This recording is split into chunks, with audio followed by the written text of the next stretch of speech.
I'm Joe Bev, and this is the Joe Bev Show. Flip that dial, catch the glow, lean in close, it's the Joe Bev Show. On the radio waves where the tall tales flow, there's a cowboy ghost in a mystery rodeo. Tom Mix riding through a headless fright while the bodiless horseman laughs all night. Ha! It's the Joe Bev Show. That's where you go for laughter, fun, excitement, just for you. I'm Joe Bev. That's me. And this is the Joe Bev Show. Every turn of the dial, something new.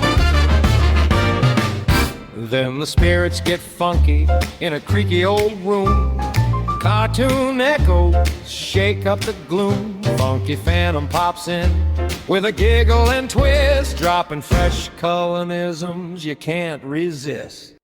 This time on the Joe Bev Show, a new old-time radio play, Tom Mix and the Mystery of the Bodiless Horseman.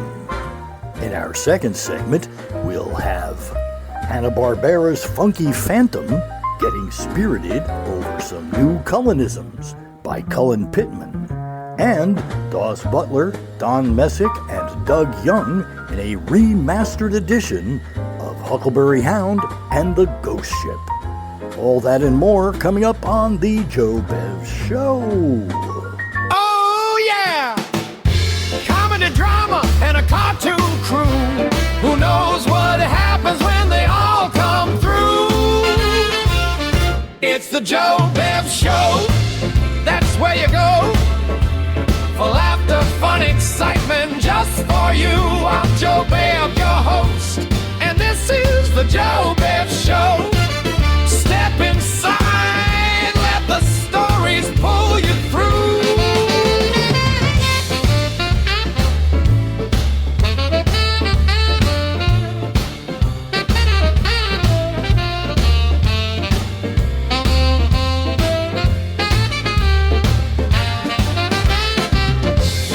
Curtain rises slow.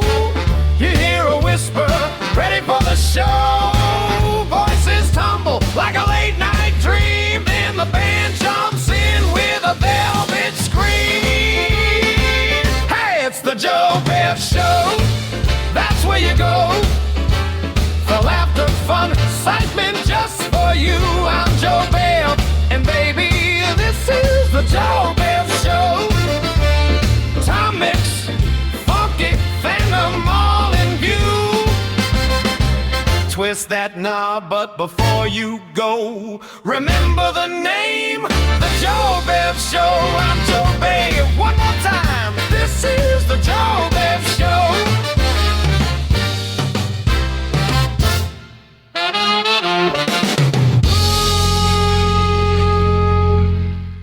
Tom Mix Ralston Straight Shooters are on the air. Start the morning with hot Ralston, and you surely will agree that this warm-up, build-up breakfast gives you cowboy energy. It's delicious and nutritious, made of golden western wheat. Take a tip from Tom, go and tell your mom hot Ralston can't be beat.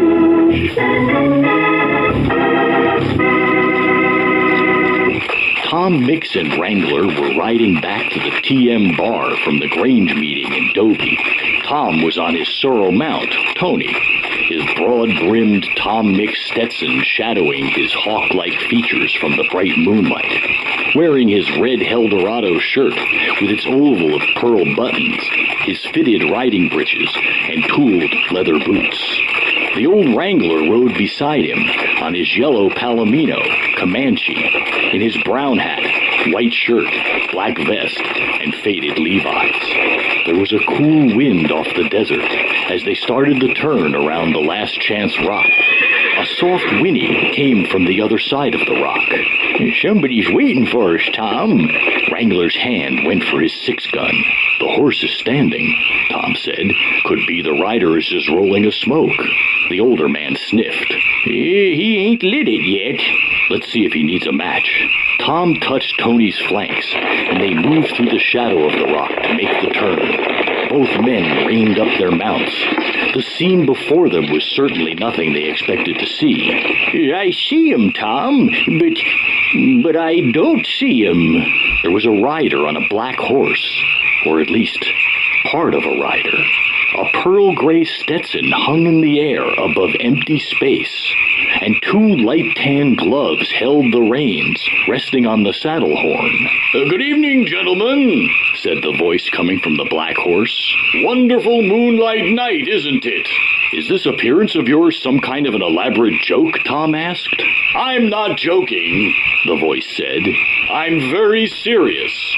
I want you and all your friends and ranch hands to get off the TM bar. I intend to take it over and make it mine. And who is demanding this? Tom asked. Oh, I suppose you might call me the Headless Horseman. No, I'm more than that, aren't I? I'm the Bodiless Horseman, and I am as real as death in what I tell you. We don't take threats quiet like, mister, Wrangler said, drawing his 6-gun and firing a shot between the floating hat and the gloves. The horse startled a bit, but the hat continued to hang in the air. A soft laughter built up from the direction of the horse. You don't kill a ghost with a bullet, Wrangler. Easy, Wrangler. He's done nothing to deserve being shot for, but he's asked for a little personal contact. Turn, Midnight! The horse obeyed the voice. Go, Midnight, go! We've delivered the message! The horse took off and went into a gallop. You might be interested in what is happening at your ranch, Mr. Mix, the voice called back and laughed again. Look at that horse travel, Tom. It's like he's carrying no rider at all. Yes, Wrangler. I guess ghosts don't weigh much. Wrangler wiped the sweat from his forehead. But you can catch him on Tony, Tom. Yes, but I think we better see what he meant about the ranch house.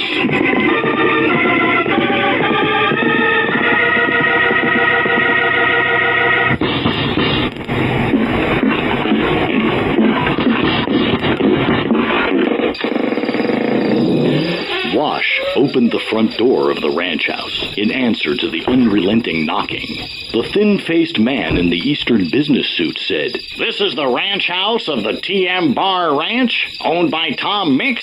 Wash flashed his usual friendly smile, his even black features cordial. Yes, sir. It is the home of Mr. Tom Mix. He is not here just at the moment, and I might say it is a bit late for calling. This is an urgent matter. Do you expect Mix back soon? Can I wait? Wash considered the situation. Why, yes, sir. Step in. I expect he will be back from the Grange meeting right soon. While you wait, can I show you the latest card trick of the wonderful Wash, Master Magician? The visitor darted inside, glanced around nervously. Just so long as I can get inside and see you saw a woman in half. Oh, that's for the big stage show. Right now, pick a card. With a grunt, the man selected a card from the fan deck Wash presented to him. Wash shuffled the deck and drew forth a card. Queen of Spades. Is that your card? Yes. Yes, it is. Careful! The cards spilled from Wash's hands to the floor. The man bent over them. Hey, these are all Queen of Spades. You couldn't miss, you. What's this? The visitor found himself staring into the twin barrels of a shotgun. Wash continued to smile. Sometimes I act the clown some. It fools the enemy. Tom's got a private detective friend in San Francisco, and he sometimes acts like a crook to fool the enemy too. But I got your number, mister. Outside, 2 horses rode up and 2 men dismounted, walking into the ranch house.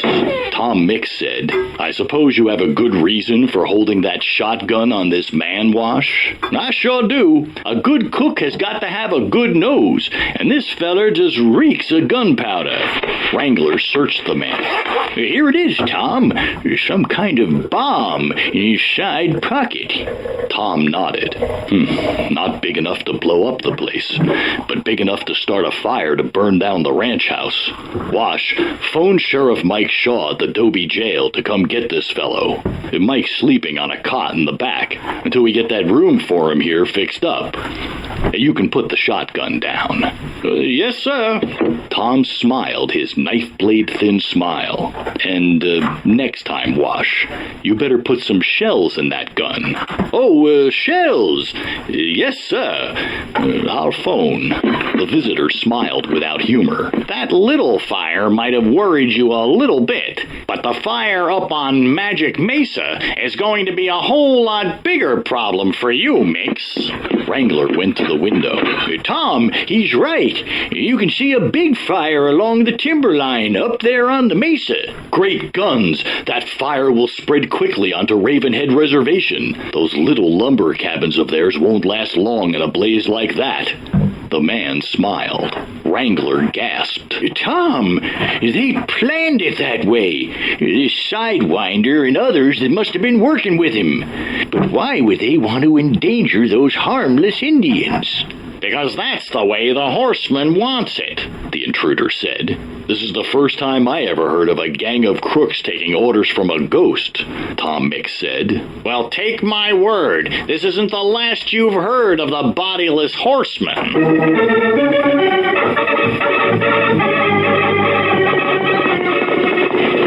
Tom Mix reined Tony in sharply as they came onto the tarmac of the Dobie flying field. The tall, brown-skinned man in the Stetson waved to him. Tom, I've got the cargo plane all loaded with the firefighting chemicals you ordered. We've got to drop those chemicals on the Mesa fire, Tom said as he dismounted. We've got to stop it before it hits the Ravenhead Reservation. Okay, but I don't know why you asked me along. You can fly a plane as well as me. Sam Hawk, you do the flying. It'll take two of us. I'll put the chemicals out the cabin door, drop them onto the fire.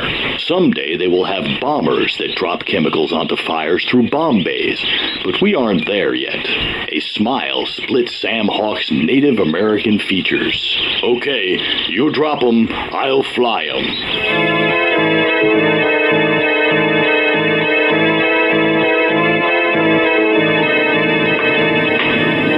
Rushed through the open cockpit door, almost drowning out the roar of the airplane engine as Tom Mix shoved the open boxes of fire-retardant chemicals out into emptiness. Can you get any lower, Sam? Tom shouted. I want to hit the hot spot square on. I'm doing my best, Tom. We're practically giving those trees a haircut right now. Almost as if in answer to Sam Hawk's image of the propeller trimming the leaves as if it were a razor, the propeller struck a thin branch, climbing high out of the forest. Instantly, violent vibrations shook the plane. Feels like we're inside one of those mixers, making a Malton down at the Dobie drugstore, Tom managed. The plane won't take it long, Sam said. Neither will the engine. We've got to land fast or crash. Where can we land your plane in a forest on fire? We could land in the area that is already burned, Sam said. And I think I see just the place. Tom wiped his eyes, the smoke now pouring through the open door. Still be a lot of burned tree stumps, not where there was just brush and light saplings. Here we go! Tom strapped himself quickly into the co-pilot's seat. The treetops seemed to form a deceptive carpet beneath the plane for a moment, but then they burst through the layer of smoke, and there was a blackened field below. In an instant, their wheels touched down, and there was a bumpy ride into the center of the tree-encircled area. Sam Hawk let his pent-up breath escape. We're down. But look at that splintered propeller.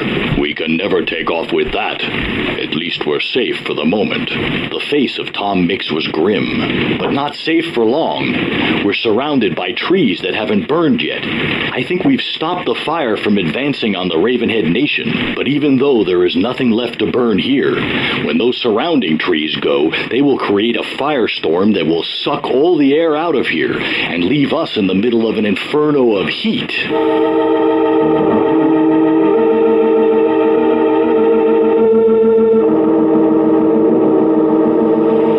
mustached face of big burly Sheriff Mike Shaw was grim as he turned away from the radio, from which he had heard Tom Mix tell of their situation from the plane's radio.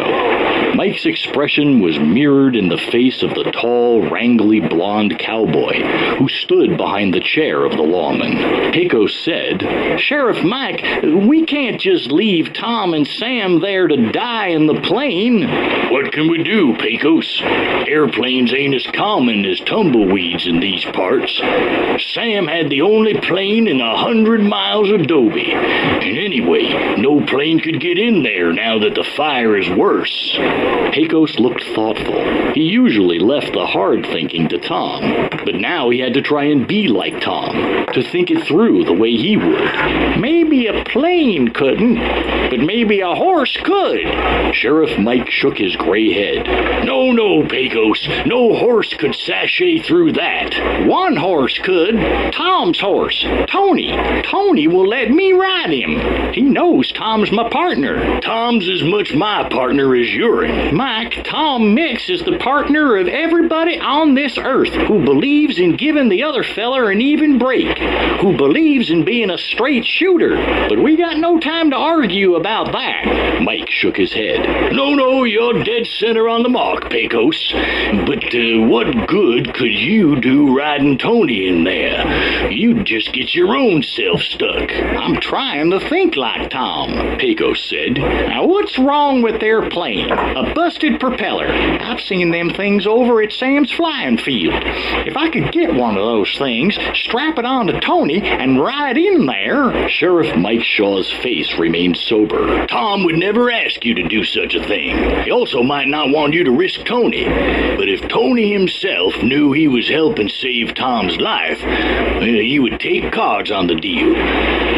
I'm going to get back on the radio and try to work out some of the details with Tom."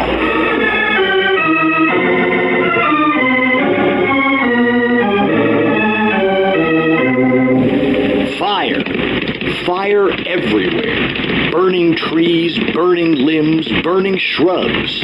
A tall cowboy rode the sorrel cow pony with the white stocking legs through the fire and smoke, a red neckerchief tied over the horse's eyes. "You wouldn't want to see this anyway, Tony, but we've got to get this wooden thing strapped to your side to Tom. It's mighty important, Tony. Tom's life depends on it. Can you savvy that, Tony, old boy?" A familiar whinny rose above the roar of the fire. "I think you do savvy it. Come on, Tony. We gotta get through."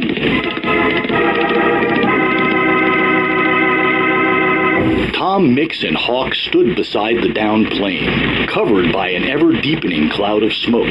"You've got your tools ready, Sam? You think you can change propellers if Pecos can actually get through?" "Sure, Tom," Sam said. "I got the broken propeller off, didn't I? I also got the rest of the stuff out of the cargo compartment. We can fit Tony in there." Tom nodded. "We should be able to do it. I heard on the radio that Gene Autry got his champion on board a plane to fly back to Madison Square Garden in New York. I know Gene from when we were both in Hollywood making movies, and he has a lot of progressive ideas. I know if Champ can do it, Tony can do it too. Those horses look so much alike, they could be the same horse if I didn't know. Tom, look! Here comes Pecos and Tony through the smoke." Tom saw the horse and rider, and he saw something was wrong. The sure, ready gait of Tony was missing. He was lame. Helping Pecos from the saddle, Tom said, "Thank God you didn't get yourself killed, Pecos. But Tony, there's something wrong with his leg." Pecos turned away, working on the ropes around Tom's Wonder Horse. "Let me get the weight of this propeller off of Tony. Hey, Tom, you don't think Tony's leg could be broke?"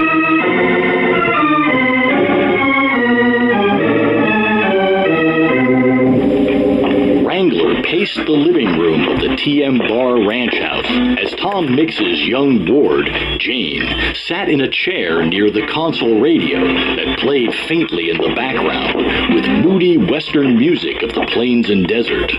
Tom is out there in the stable with Tony, and he just sunk into the ground with sorrow. Maybe I should be with him, Janie. No, Wrangler, Jane said. He wants to be alone with Tony now. It ain't fair, Janie. After Tony saves the lives of everybody down in that forest fire by bringing in that propeller, he breaks his leg, and, well, there's only one thing we know to do for a horse with a broken leg. Yes, Wrangler, I may be a young one, but even I know that. It just ain't fair. Pecos can rest in the bunkhouse, recovering from them burns, with Sheriff Mike and Wash looking after him. But Tony... The music on the radio stopped. We interrupt our afternoon concert to bring you a live broadcast from the Texas Derby. An interesting sidebar to the story is that one of the entrants will be Wild Range, a horse that suffered a broken leg. Let's turn that radio off, Janie, Wrangler said. I don't reckon we're in the mood for a lot of palaver. Wait, Wrangler, Jane said sharply. Listen. The radio announcer continued. It was the brilliant young Dr. Jacob Lester, whose innovative techniques were able to restore the broken leg of Wildfire to race again. Wrangler, didn't you hear? There's a doctor who can restore the broken leg of a horse. We've got to tell Tom. The old cowpuncher's eyes widened. Yeah, we've got to get down there to tell Tom. We've got no time to waste putting on fancy saddles, considering what Tom thinks he has to do to Tony. Let's get going.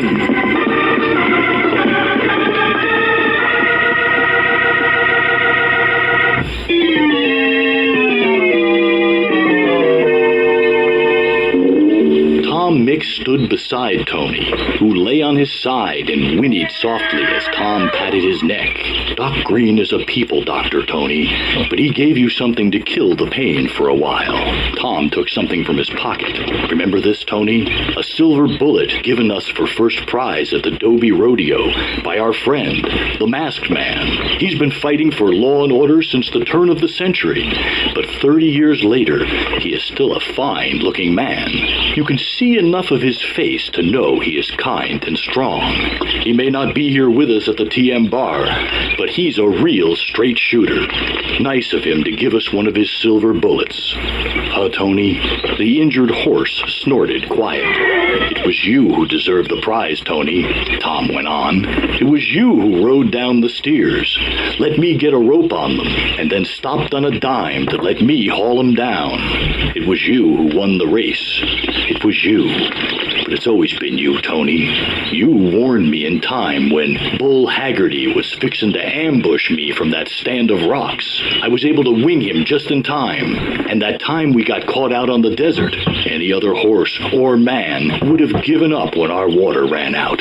I was about blind and crazy, but you got us to the water hole. Now what can I do to repay you? Tony looked up at his partner, his eyes filled with pain, but somehow clear and steady. This sure isn't much to repay you, partner, but it's all I can do. What I have to do, even though it'll be like putting this silver bullet through my own heart.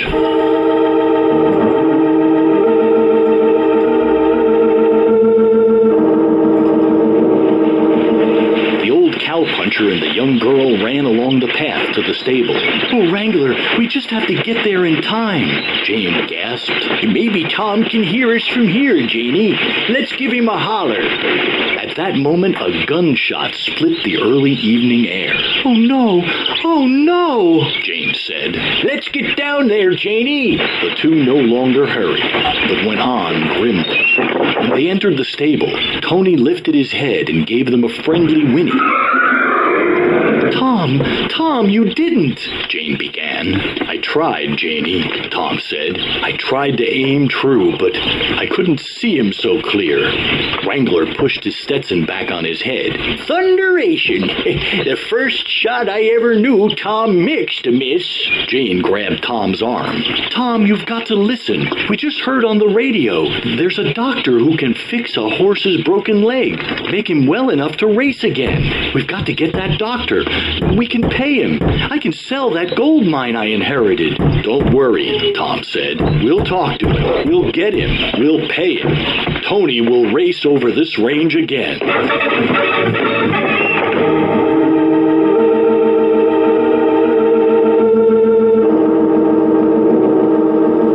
The slight form of gray-haired Doc Green came out of the stable.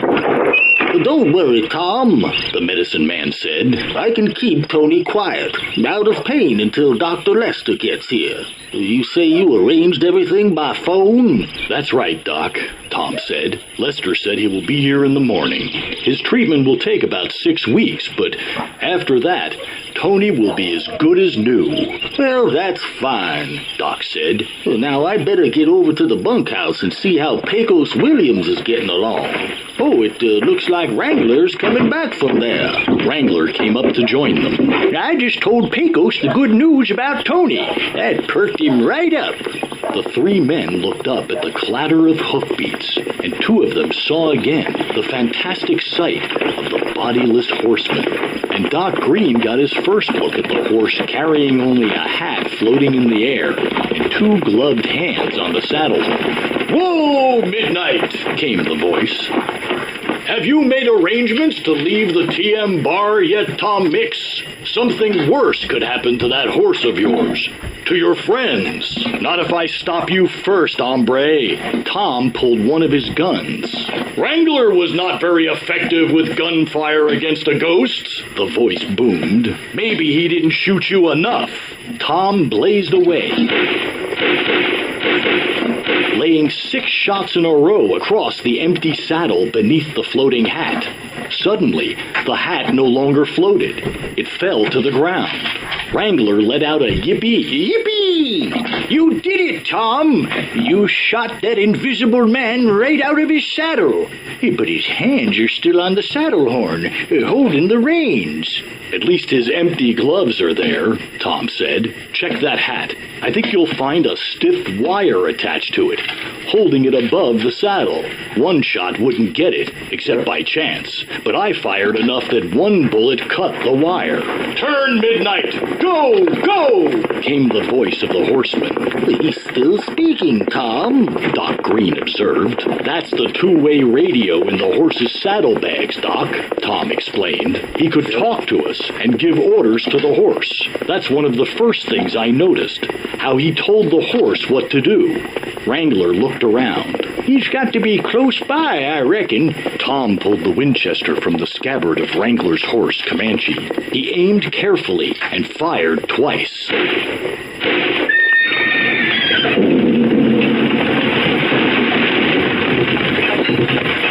That truck isn't going anywhere with 2 shot-out tires. Let's get over there. Come on, boy. Yeah.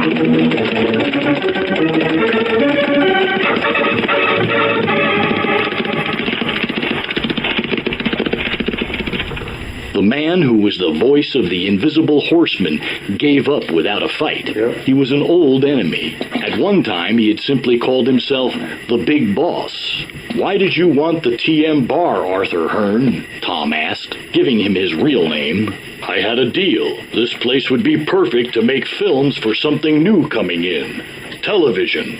Wrangler snorted. That gadget'll never catch on. Who's gonna stop listening to Fibber McGee and Molly to look at some little figures in a box? Be that as it may, said Tom, all Hearn, or the Big Boss, or the Bodiless Horseman, call him what you will, has proved is what I always told Janie. Lawbreakers always lose. Straight shooters always win.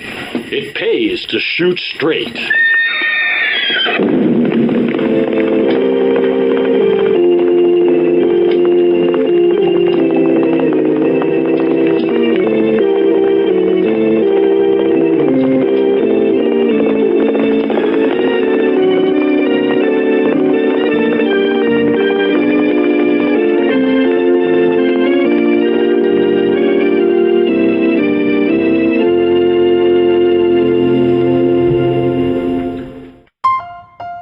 Flip that dial.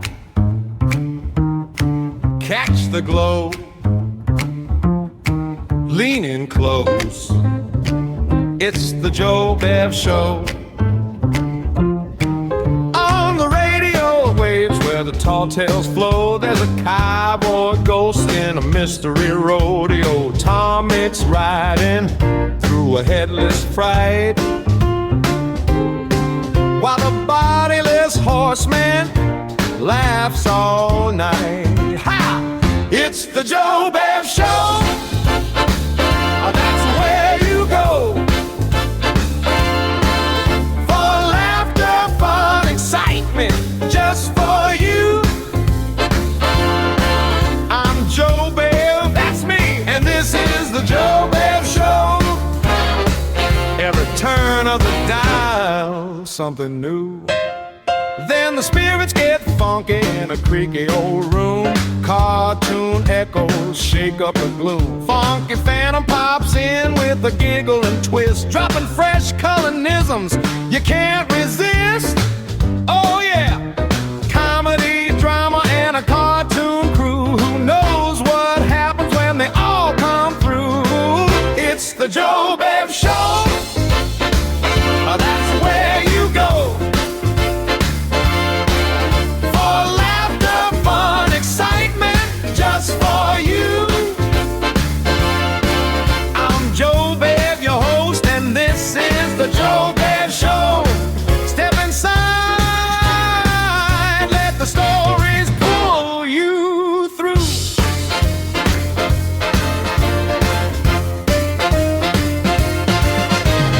Radio curtain rises slow. You hear a whisper, ready for the show. Voices tumble like a late night dream, and the band jumps in with a velvet scream. Hey! It's the Joe Bev Show. Now that's where you go for laughter, fun, excitement, just for you. I'm Joe Bev, and baby, this is the Joe Bev Show. Tom Mix, Funky Phantom, all in view. Twist that knob, but before you go, remember the name, the Joe Bev Show.